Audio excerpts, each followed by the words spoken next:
Les membres du réseau ivoirien des leaders se sont retrouvés samedi 22 octobre 2022 en Assemblée générale. Bilan électif à la Cité des Lacs, non loin du corridor sud de Bouaké. La coordinatrice sortante, mademoiselle Alimata Kone, a affirmé sa satisfaction morale d'avoir accompli la tâche qui lui était assignée au niveau de la coordination de Bouaké. Selon elle, ce sont de 14 grandes activités qui ont été réalisées et une bonne collaboration entre la structure des leaders et les autorités de la ville. C'est une satisfaction morale pour moi d'avoir accompli avec brio, si je peux le dire ainsi, ma tâche, la tâche qui m'était assignée, celle de gérer la coordination du RIL au niveau de Bouaké. Et je pense que des actions ont été menées depuis mai 2021 à ce jour. On a eu à faire des collaborations avec la préfecture de police, la direction du service civique, la direction du Conseil national de la jeunesse, le ministère des Transports et plusieurs autorités de la ville. Donc le bilan il est positif. Nous avons à ce jour 14 activités réalisées. Elle termina par souhaiter une bonne chance au nouveau coordinateur. Au nouveau bureau, à la personne de M.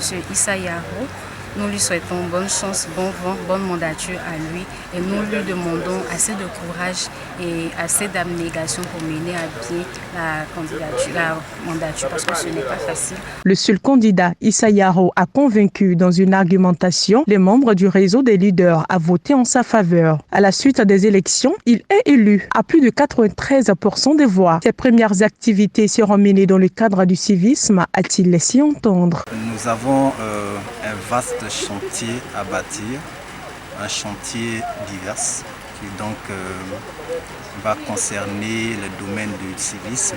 Bouaké, on sait toute l'histoire, toute la place que Bouaké a occupée dans la longue crise sociopolitique que notre pays a traversée. Il y a aussi les questions sécuritaires au regard donc de la dynamique liée au djihadisme aujourd'hui qui est une réalité. Il y a la question également de la formation des jeunes qui est pour nous une problématique majeure. Et bien évidemment, il y a la question également de l'emploi des jeunes. Il faut amener les jeunes à entreprendre de façon à être bien évidemment autonomes et à pu se prendre en charge et contribuer à leur façon au développement socio-économique de notre beau pays, la Côte d'Ivoire. Cette cérémonie, pendant laquelle plusieurs personnes ont reçu des attestations de reconnaissance, s'est déroulée en présence des représentants de la direction régionale de Bouaké, du ministère de la Promotion, de la Jeunesse, de l'insertion professionnelle et du service civique et du délégué départemental du CNJCI.